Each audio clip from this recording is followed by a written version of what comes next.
욥기 27장 13절부터 23절까지의 말씀, 저와 여러분이 한 절씩 보도록 하겠습니다. 악인이 하나님께 얻을 분깃, 포악자가 전능자에게서 받을 산업은 이것이라.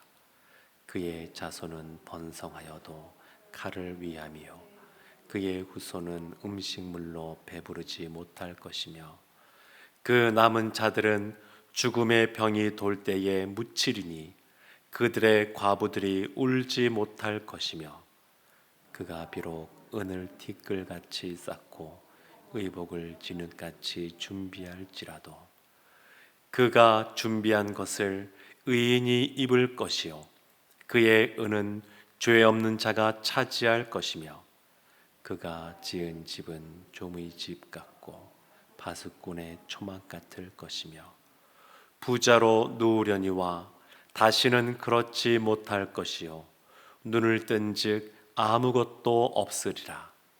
두려움이 물같이 그에게 닥칠 것이요 폭풍이 밤에 그를 앗아갈 것이며, 동풍이 그를 들어 올리리니 그는 사라질 것이며 그의 처소에서 그를 몰아내리라. 하나님은 그를 아끼지 아니하시고 던져버릴 것이니 그의 손에서 도망치려고 힘쓰리라. 함께 23절 말씀 보겠습니다. 사람들은 그를 바라보며 손뼉치고 그의 처소에서 그를 비웃으시리라. 아멘.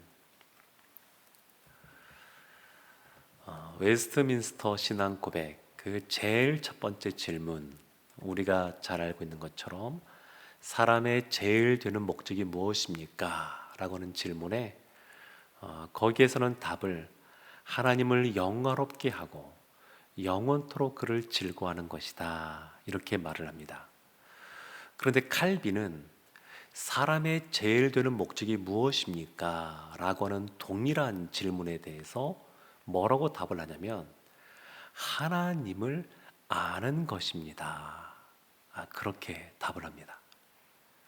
하나님을 아는 것, 우리가 신앙생활을 해가면서 하나님을 더 깊이 알아가는 그러한 은혜가 우리들 가운데 주어지는 줄로 믿습니다. 이 욥기 말씀을 보면 하나님의 그 깊은 그러한 지혜와 하나님의 그 섭리, 하나님의 주권을 우리가 깨닫게 됩니다. 욥기에 나오는 그러한 내용들을 보게 되면 크게 앞에 보면 서론 부분이 있고 뒤에 보면 결론 부분이 있고 그 가운데 본론 부분이 있는데, 이 본론은 크게 두 부분으로 나누어지게 됩니다. 앞부분은 엘리바살, 그 다음에 그 빌닷, 소발, 이 엘리바스와 이 세 명의 친구들, 이 세 친구들과 세 번에 걸친 대화의 내용이 나오게 되고, 후반부에는 세 번의 발언이 나오게 됩니다. 그래서 욥의 발언, 그리고 또 다른 친구인 엘리후의 그러한 발언, 그리고 하나님의 그러한 발언, 하나님의 말씀이 등장하게 됩니다. 그런데 이와 같이 본론에 해당되는 세 친구와의 대화, 세 번에 걸친 대화, 그리고 세 번에 걸친 그러한 발언 사이에 중요하게 그 중심을 잡아주고 있는 성경이 욥기 28장입니다. 그래서 욥기 28장 이 말씀 가지고 이 세 친구들의 말, 그리고 욥의 말을 평가해보고 이것이 어떻게 바라봐야 되는지 그것을 우리에게 알려줍니다. 욥기 28장 보게 되면 28절에 이런 말씀이 있습니다. 또 사람에게 말씀하셨도다. 보라, 주를 경외함이 지혜요 악을 떠남이 명철이니라. 주를 경외함이 지혜다, 이것을 말합니다. 악을 떠남이 명철이다. 그러면서 28장 13절 말씀 보면 이런 말씀도 있습니다. 지혜는 어디서 얻으며 명철이 있는 곳은 어디인고. 그러니까 사람이 14절까지 말씀 보면 사람이 알 수 있는 지혜, 그것보다 더 높은 차원의 하나님이 알고 계신 지혜가 있다는 겁니다. 그래서 욥의 세 친구들이 갖고 있는 보응에 대한 그러한 하나님의 통치, 이것만이 있는 것이 아니라 그 윗단계가 있습니다. 하나님이 알고 통치하시는 그러한 지혜가 있습니다. 세 친구들은 의인은 하나님이 상을 주시고 악인은 벌을 주신다, 이 인과응보의 이러한 원리, 이것에 대해서, 이것이 즉각적으로 이루어지는 것에 대해서 생각을 하고 있습니다. 근데 욥은 무엇을 말하냐면, 그렇지 않고 본인이 이와 같은 고난 속에 살아보니까 즉각적으로 이와 같이 이루어지는 것이 아니기도 하더라, 그런 말을 하는 겁니다. 그러면서도 하나님의 그러한 이 넓은 의미에서의 그러한 하나님의 주권을 이해하면 이것이 틀린 것이 아니라 보응의 원리가 이루어집니다. 이것이 안 이루어지는 것이 아니라 이루어집니다. 그래서 오늘 본문 말씀 보면 27장 13절에 이렇게 말합니다. 악인이 하나님께 얻을 분깃, 포악자가 전능자에게 받을 산업, 그것이 있다는 것입니다. 악인이 하나님께 그냥 있는 것이 아니라 결국 하나님께 받는 것이 있습니다. 포악자가 전능자이신 하나님께 받는 것이 있습니다. 그것이 22절 보면 이렇게 정리해서 말합니다. 하나님은 악인을 말합니다. 하나님은 악인을 아끼지 아니하시고 던져버릴 것이니, 하나님이 악인을 아끼지 않고 심판하신다는 겁니다. 그러니까 보응의 원리가 그냥 즉각적으로 이루어지지 않아도 하나님의 때에 이것이 이루어진다는 겁니다. 성경에 있는 그러한 지혜서라 일컬어지는 그러한 잠언을 보게 되면, 이 잠언은 우리의 삶의 모든 영역에서 하나님을 경외해야 된다, 그것을 강조합니다. 그러니까 오늘 수능일인데 우리 수험생들도 마찬가지죠. 하나님 앞에 열심히 공부하여서 시험을 보아야 됩니다. 이것은 분명합니다.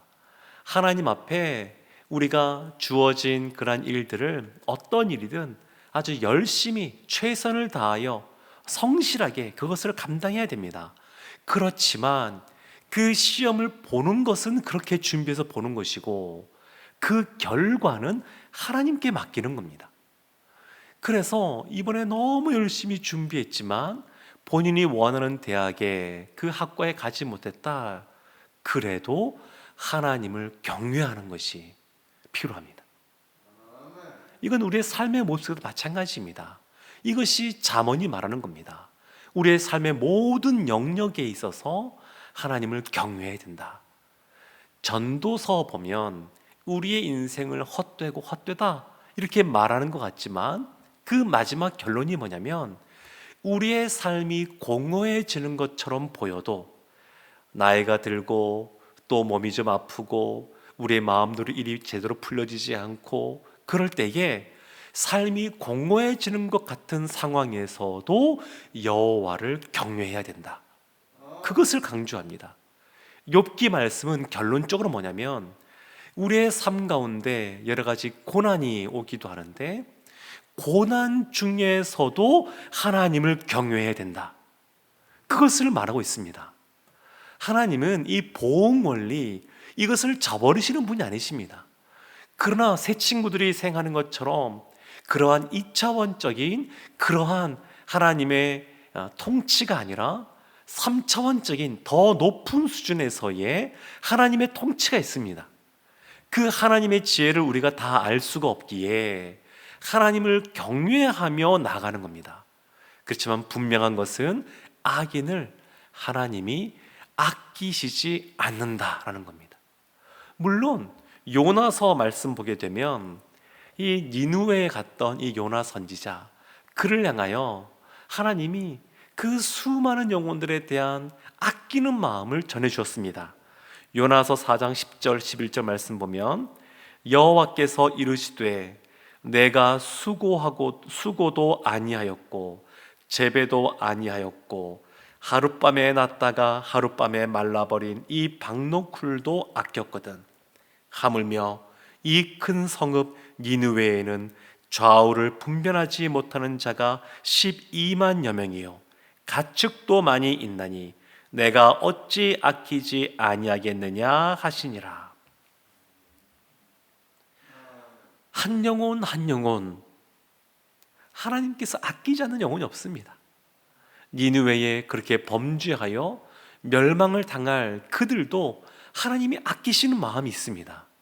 그렇지만 그것뿐만 아니라 보응 원리에 의해서 악을 행한 사람에 대해서 하나님이 반드시 심판하시는 것도 하나님의 주권하에 있는 것입니다. 그래서 오늘 말씀 보면 14절에 이렇게 말씀합니다. 그의 자손은 번성하여도 칼을 위하며 그의 후손은 음식물로 배부르지 못할 것이며 악인의 후손들은 번성하지 못할 것이다. 분명하게 이렇게 말합니다. 이 발언들은 다 욥의 말인데 욥이 하나님을 더 깊이 알아가게 되는 겁니다. 깨닫게 되는 겁니다.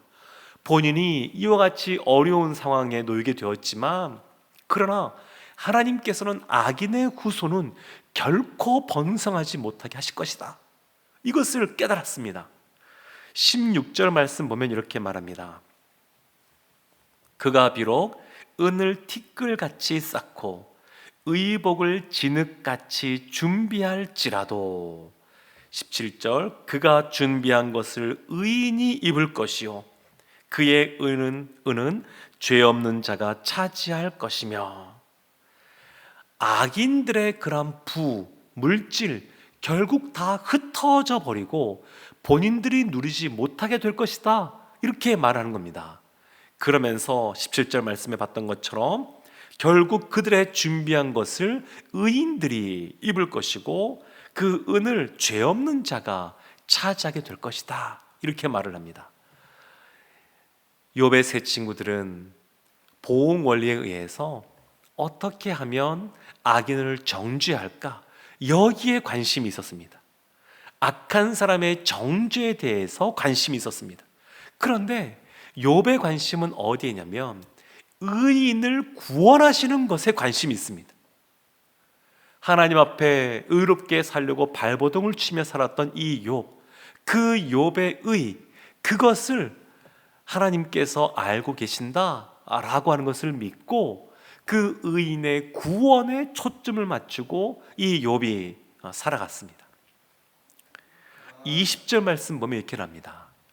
두려움이 물같이 그에게 닥칠 것이요 폭풍이 밤에 그를 앗아갈 것이며 악인들에게 하나님께서 갑자기 어느 날 심판을 허락하셔서 그들의 것을 빼앗아 갈 것이라는 겁니다. 하나님의 심판이 어느 날 갑자기 그 악인들에게 임할 것이라는 겁니다.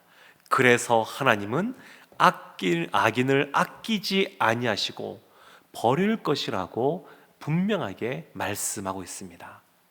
사랑하는 성도 여러분, 우리의 삶 가운데 진정 필요한 것은 뭐냐면 우리의 지혜보다 하나님의 지혜가 훨씬 높고 그래서 우리가 하나님을 경외하는 모습으로 하나님의 주권을 인정하는 모습으로 살아가야 된다라는 것입니다. 사랑하는 성도 여러분, 하나님은 우리를 잘 아십니다. 그리고 우리를 아끼십니다. 믿음으로 기도하고 반응하는 우리들에게 하나님께서 결국 구원을 주실 것이고 그리고 우리 가운데 우리 후손들 가운데 하나님의 풍성한 은혜를 베풀어 줄 줄로 믿습니다. 악인은 그렇지 않습니다. 당장 그것이 이루어지지 않아도 하나님을 경외하는 모습으로 늘 우리가 주님을 신뢰하며 있으면 하나님이 욥을 그 마지막에 아름답게 변화시킨 것처럼 우리에게도 하나님의 놀라운 은혜와 복을 허락해 주실 줄로 믿습니다. 이와 같은 은혜를 받아 누리는 우리 모두가 되기를 주님의 이름으로 축원합니다. 아멘. 기도하겠습니다. 하나님, 악인을 결코 아끼지 아니하시고 결국 그들을 심판하시는 하나님이신 줄 저희가 믿습니다. 의인을 구원하시고 결국 그 끝을 아름답게 만드실 줄로 믿습니다. 우리가 하나님을 경외함으로 하나님 앞에 늘 머물러 있고 오늘도 하나님을 경외함으로 진실되게 살아가는 우리 모두가 되게 하여 주옵소서. 우리가 기도한 것처럼 하나님, 우리에게 오늘 시험 보는 수험생들과 그의 가족들에게 한량없는 평강과 은혜를 허락하여 주옵소서. 예수님의 이름으로 기도합니다. 아멘.